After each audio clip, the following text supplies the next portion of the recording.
اس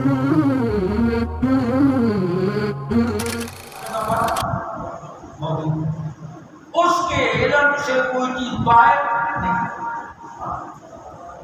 اور بات پوری کائنات ہے، وَمَا تَسْقُطُ مِن وَرَقَةٍ إِلَّا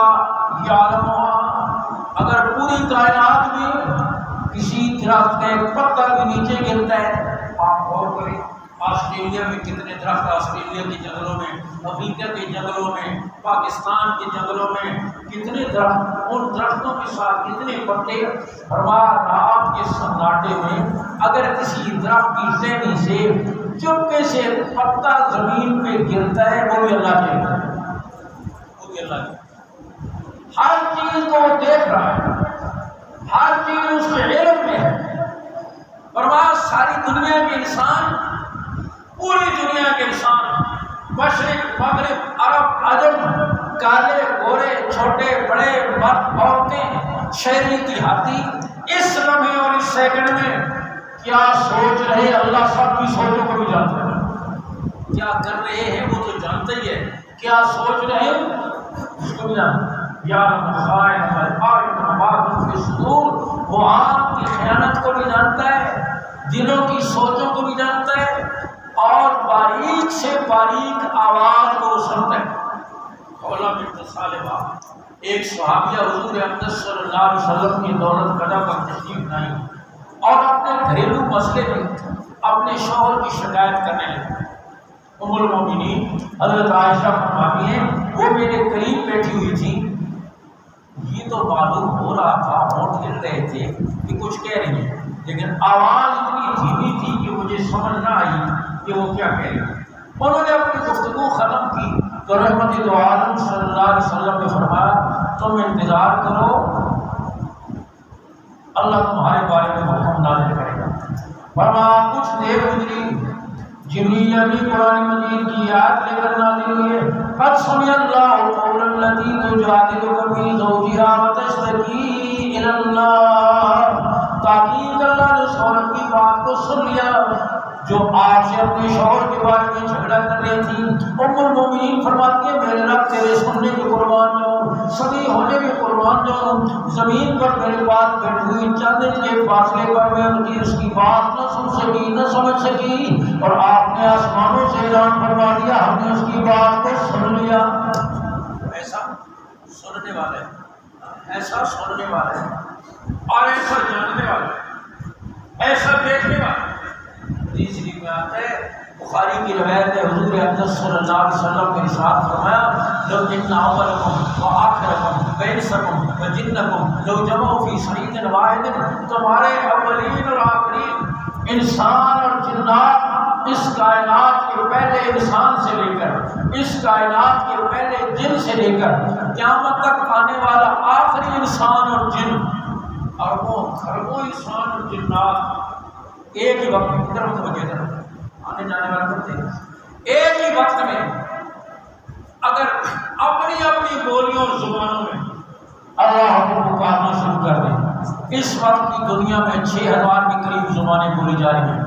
آدم علیہ السلام سے لے کر قیامت تک کتنی زبانیں وجود میں آ چکی ہوں گی، انسانوں کی بولیاں الگ ہیں، جنات کی بولیاں الگ ہیں، یہ اربوں خربوں انسان اور جنات ایک ہی وقت میں ایک میدان میں جمع ہو کر اپنی اپنی بولیوں اور زبانوں میں اللہ کو پکارنا شروع کر دیں۔ اللہ ایک ہی وقت میں سب کی پکار کو سن بھی رہا ہے، سمجھ بھی رہا ہے، اس کو سننا ایسا، وہ ایسا سمجھ۔ ہم تو دو آدمی بات کر رہے ہو نا، بیچ میں تیسرا بولے آپ پہلے چپ کرنا یار اس کی گل سمجھ نہیں آ رہی، ہاں لیکن اس کو سننا ہے۔ اور فرمایا پھر وہ اگر سب کی چاہتوں کو پورا کر دے اس کے خزانے میں اتنی کمی بھی نہیں آئے گی جتنا سوئی کے ناکے کو سمندر میں سے ڈبو کر نکال لیا جائے، سمندر میں قطرے کی کمی آئے گی، آپ کے خزانے میں اتنی کمی نہیں۔ بیان کر رہا ہوں وہ ذات جس سے کوئی چیز پوشیدہ نہیں، جس کے علم سے کوئی چیز باہر نہیں، وہ روشنی میں بھی دیکھتا ہے، اندھیروں میں بھی دیکھتا ہے، تہ خانوں میں بھی دیکھتا ہے، بالا خانوں میں بھی دیکھتا ہے، اس کے علم سے کوئی چیز باہر نہیں۔ پہلی گواہی قیامت کے دن اعمال پر خود اللہ رب العزت کا۔ آدمی سوچے کہ اللہ رب العزت ہر وقت مجھے دیکھ رہے، مجھے میری بات کو سن رہے، میری ہر حرکت اس کے علم میں ہے۔ اگر یہ بات دل میں اتر جائے نا تو زندگی کا رخ ٹھیک۔ آپ جانتے تو ہیں، میں بھی جانتا ہوں، آپ بھی جانتے ہیں، میں تقریر بھی کر رہا ہوں اس پر، میں بھی جانتا ہوں، آپ بھی جانتے ہیں، بچہ جانتا ہے کہ اللہ ہر جگہ۔ دل میں یہ بات اتری نہیں ہے، دل میں ایک آدمی، ایک افسر اپنے میز کے اوپر شیشے کے نیچے خوبصورت کاغذ پر سجا کر رکھا ہوا ہے، لکھا ہوا اللہ دیکھ رہا ہے، دیوار پر فریم کرا کے لگایا ہوا ہے، اللہ دیکھ رہا ہے۔ اسی میز پر بیٹھ کر وہ رشوت لیتا ہے، اسی میز پر وہ غلط فیصلے کرتا ہے، اسی میز پر وہ ظلم کے فیصلے کرتا ہے، سامنے فریم لگا ہوا ہے، اللہ دیکھ رہا ہے، میز پہ لکھا ہوا رکھا ہے اللہ دیکھ رہا ہے، لیکن دل میں جانتا بھی ہے اللہ دیکھ رہا ہے، لیکن دل میں ضرورت اس بات کی ہے کہ یہ بات دل میں اترے۔ ایک استاد نے اپنے شاگردوں کو 1 مہینہ تک یہ سبق پڑھایا کہ اللہ ہر جگہ دیکھ رہا ہے، روزانہ اللہ ہر جگہ دیکھ رہا ہے، اللہ ہر جگہ دیکھ رہا ہے۔ مہینہ گزر گیا، شاگرد کہیں گے حضرت یہ سبق کون سا مشکل ہے، جو اگلا سبق دیں، اس میں کون سا فلسفہ ہے، کون سی مشکل بات ہے، ہمیں یاد ہو گیا اللہ ہر جگہ دیکھ رہا ہے۔ فرمانا کہ نہیں، میں اس کے امتحان دوں گا،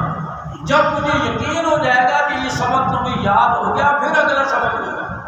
امتحان کے طور پر انہوں نے ایک دن ہر شاگرد کو ایک انگلی دی اور ایک چھری دی اور کہا وہاں لے جا کر ذبح کرو جہاں کوئی نہ دیکھ رہا۔ گئے، کسی نے مکان کی اوٹ میں، کسی نے بند کمرے میں، کسی نے جنگل میں، کسی نے کسی کھائی میں، ویرانے میں مرغی ذبح کی اور دیکھا۔ ایک شاگرد شام کو واپس آیا،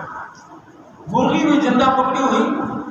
اور چھری بھی پکڑی ہوئی، سب نے اسے لان تان کی۔ استاد نے بھی گھروں پر نالائق، تجھے کوئی ایسی جگہ نہیں ملی، سارا دن تو نے لگا دیا، کوئی ایسی جگہ نہ ملی جہاں کوئی دیکھ نہ رہا ہو اور اسے ذبح کر کے لے آئے۔ اس نے کہا حضرت آپ نے پڑھایا یہ تھا کہ اللہ ہر جگہ دیکھ رہا ہے، شرط یہ لگائی تھی کہ وہاں ذبح کرنی ہے جہاں کوئی نہ دیکھ رہا ہو۔ میں جہاں بھی گیا، جنگل کی خلوتوں میں گیا، تہخانوں میں گیا، بالا خانوں میں گیا، ویرانوں میں گیا، جہاں بھی گیا اللہ دیکھ رہے تھے، مجھے کوئی ایسی جگہ نہ ملی جہاں اللہ دیکھ نہ رہا ہو اور میں اس کو ذبح کر کے لاؤں۔ استاد نے کہا تجھے یہ ایک سبق یاد ہوا اور باقی کسی کو یہ سبق یاد نہیں۔ آج تبصرے تو ہر ایک کرتا ہے، جاننے کو ہر ایک بات جانتا ہے، لیکن دل میں یہ بات اتری ہوئی نہیں ہے، دل میں